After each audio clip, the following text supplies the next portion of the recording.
Hello বন্ধুরা, good morning. সবাই কেমন আছেন? আশা করি সবাই ভালো আছেন। এখন সকাল 7:30 বাজে। আমি রান্নাটা আজকে একটু দেরি করেই করব। আজকে হলো বুধবার আর এখন ওই 7:30 মতন বাজে।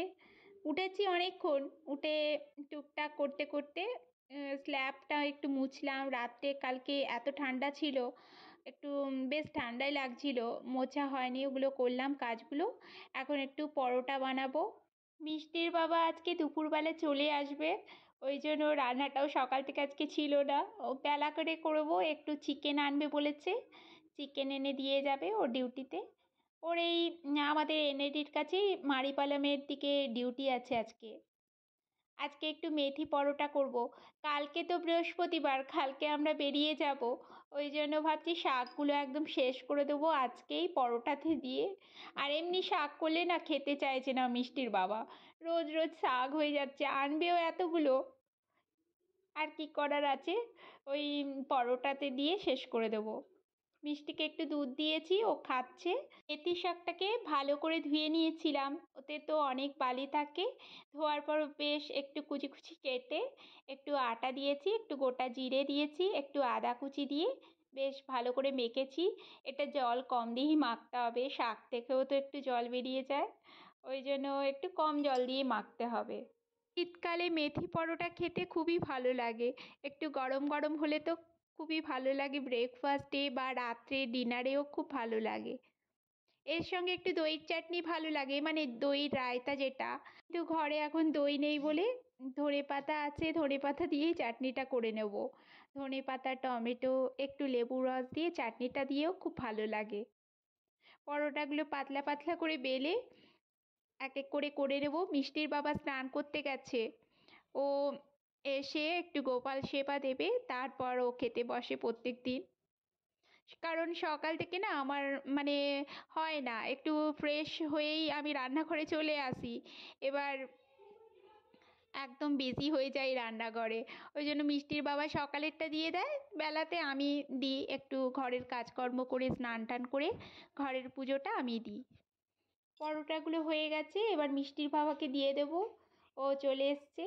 আর মিষ্টিকে ব্রাশ করিয়ে দিয়েছি, গরম জল খেয়েও নিয়েছে, ওকেও দুখানা খাইয়ে দেবো। এই পরোটা আবার ও খেতে চায় না। তুমি ডেট নেই তো কেন ধরেছো? তুমি দুষ্টু আছো। পুজোটাও হয়ে গেছে আর মিষ্টিকেও আজকে মাথা থেকেই স্নান করিয়েছি, মানে একটু শ্যাম্পু দিয়ে দিয়েছি। কালকে বৃহস্পতিবার আর হবে না, আমরা বৃহস্পতিবারে শ্যাম্পু দিই না মাথায়, ওই জন্য আজকেই দুজনেই দিয়েছি। আর কোথাও যাওয়ার থাকলে না মানে কাজগুলো অনেক বেশি থাকে বলুন, সব কিছু গোছাগুছি পরিষ্কার পরিচ্ছন্ন করতে করতেই সময়টা পার হয়ে যায়। এখনও তো গোছ গাছগুলোই বাকি আছে কিছু কিছু। মিষ্টিকে একটা মানে ডেট এক্সপায়ার হয়ে গেছে সেটা ফেলতে দিয়েছি, ও ওই মলমটাকে একদম খুলে ফেলছিল, সেটাই একটু বকা দিলাম। আর দুষ্টু মানে ঘরে থাকলে যা হয় বাচ্চারা বলুন, স্কুল না থাকলে। মিষ্টি পুরো পাক্কা 10 দিনের ছুটি পেয়েছিল পঙ্গলের।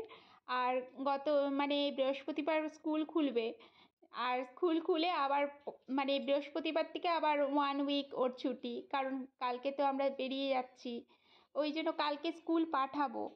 স্কুল থেকে আসার পরে তো রাত্রেবেলায় আমরা যাব। আর ম্যামকে একটু বলেও আসতে হবে, 1 সপ্তাহ ছুটি চেয়ে আসতে হবে। চিকেনটা নুন হলুদ দিয়ে মাখিয়ে রেখেছিলাম, সেটা একটু হালকা করে ভেজে নিলাম। চিকেনটা ভেজে রান্না করলে না একটা আলাদাই স্বাদ হয়, না হলে একটা কাঁচা কাঁচা গন্ধ থাকে। ওই জন্য আমি সবসময় ট্রাই করি একটু ভেজে মানে চিকেনটা রান্না করার। তারপর পেঁয়াজটা একটু ভালো করে ভেজে একটু গরম মশলা ফোড়ন দিয়ে আদা রসুন পেস্ট, ঘরোয়া যা যা মশলা সমস্ত মশলা দিয়ে চিকেনটা বানাচ্ছি। আর আমার এটা লোহার কড়াই, ওই জন্য চট করে কালো হয়ে যায়, কিন্তু এই কড়াইতে রান্না করলে না রান্নাগুলোর স্বাদগুলো খুব সুন্দর হয়। মশলাটা কষানো হয়ে গেছিলো, এবার চিকেন আলু সব দিয়ে একটু লঙ্কা গুঁড়ো ধনে পাতা সমস্ত দিয়ে কষিয়ে গরম জল দিয়ে দেবো। মিষ্টিটা তুলেই নিয়েছিলাম, কুকারে দিয়ে দিয়েছি, ব্যাস অল্প করে জল দেবো, আর ফুটে উঠলে বন্ধ করে দেবো। চলুন তবে মিষ্টির চিকেনটা হয়ে গেল, মিষ্টিকে খাইয়ে দিই। আর মিষ্টির বাবার আসতে আর একটু টাইম লাগবে, ও এলে আমরাও খেয়ে নেব। আর আজকের ভিডিওটা তাহলে এখানেই শেষ করছি। সবাই ভালো থাকবেন, সুস্থ থাকবেন। নমস্কার।